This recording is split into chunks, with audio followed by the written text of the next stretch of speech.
Nutrition in human beings में fourth step है assimilation का। एसिमिलेशन के अंदर जो फूड डाइजेस्ट हो चुका है वो डिसॉल्व्ड फॉर्म में एब्जॉर्ब कर लिया जाएगा from the small intestine into the blood through the villi, ये आपको बताया गया था। तो विलाई के थ्रू ब्लड उस डाइजेस्टेड डिसॉल्व्ड फूड को कैरी करेंगे और लेके जाएंगे हर एक बॉडी सेल्स तक। It means it is a process by which the digested and dissolved food has been carried to the whole body cells through the blood. So absorbed food actually taken up from the small intestine or villi of the small intestine.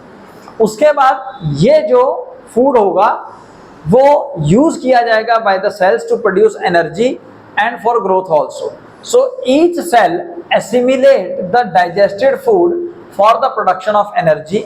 ये जो energy produce की जाएगी it is actually produced by the oxidation of absorbed digested food. जो food absorb या digest कर लिया गया है, जो हर एक सेल तक पहुंच चुका है, वहां पे उसकी ऑक्सीडेशन होती है bye the process called respiration.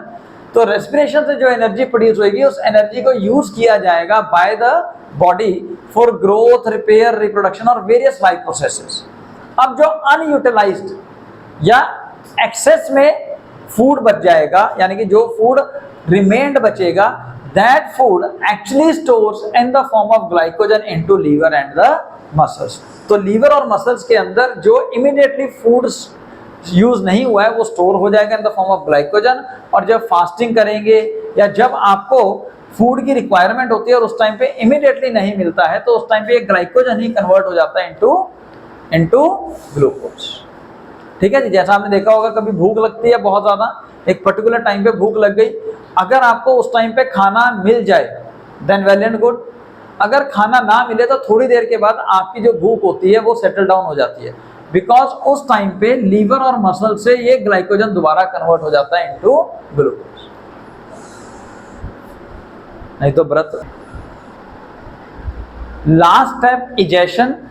Egestion process क्या होता है, जिसके अंदर जो अनडाइजेस्टेड या अनयूज्ड फूड रह जाता है वो स्मॉल इंटेस्टाइन से एंटर करता है लार्ज इंटेस्टाइन में, और लार्ज इंटेस्टाइन के अंदर जो वाटर है वो इस अनडाइजेस्टेड फूड के अंदर से एब्जॉर्ब हो जाएगा, जिसकी वजह से वो फीकल मैटर में कन्वर्ट हो जाता है। और उसी दौरान कुछ हैवी केमिकल्स या टॉक्सिन्स जो है वो उसके अंदर ऐड कर दिए जाते हैं जो हमारी बॉडी को रिक्वायर्ड नहीं होते।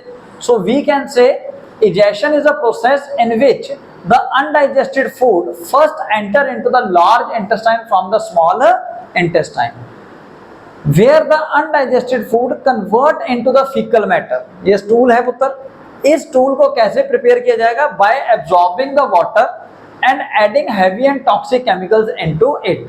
Now this fecal matter expels out from the body through the anus, through the opening named as anus. तो आपको याद होगा मैंने आपको एलिमेंट्री कैनाल जब शुरू करवाया था तो माउथ उसका फर्स्ट ओपनिंग था और एनस उसकी लास्ट ओपनिंग है। क्लियर हो गया? तो अब लार्ज इंटेस्टाइन को अगर आप डिटेल में स्टडी करेंगे, large intestine consist of 3 parts, caecum, colon and rectum. Caecum जो है it is a part pouch like structure where it connect with the ileum, यानी कि सीकम जो है पाउच लाइक स्ट्रक्चर होता है जहां पे वो स्मॉल इंटेस्टाइन के लास्ट पार्ट इलियम के साथ कनेक्ट करता है। यहां से जो अनडाइजेस्टेड फूड है एंटर होगा यहां से लार्ज इंटेस्टाइन पार्ट में, और इसके साथ अटैच होता है वर्मीफॉर्म्स अपेंडिक्स जो कि एक वेस्टिजियल ऑर्गन है जो हमारे यूज में नहीं है। उसके बाद सीकम के बाद next part is colon. Colon को 3 पार्ट्स में डिवाइड किया गया पुत्र। ये जो ऊपर को जा रहा है फर्स्ट पार्ट असेंडिंग कोलोन, जो लाइंग पार्ट है ट्रांसवर्स, ऐसे पड़ा है horizontal part, this is called transverse colon. जो नीचे आ रहा है वो डिसेंडिंग कोलोन।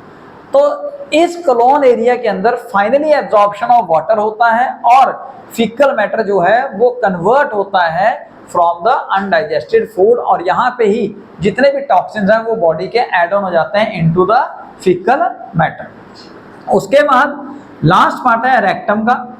यानी कि जो अनडाइजेस्टेड फूड है, अब जिसको आप फीकल मैटर कहते हो, वो रेक्टम के अंदर, again rectum is a small pouch like structure, muscular pouch like structure which store the faecal matter for some time. थोड़ी देर के लिए फीकल मैटर यहाँ पे स्टोर होता है, और जब अर्ज महसूस होती है तो by the process called defecation हम इस फीकल मैटर को एनस के थ्रू बॉडी से एक्सपेल कर देते हैं and that anus is controlled by the sphincter muscles. So this is whole nutrition in the human beings.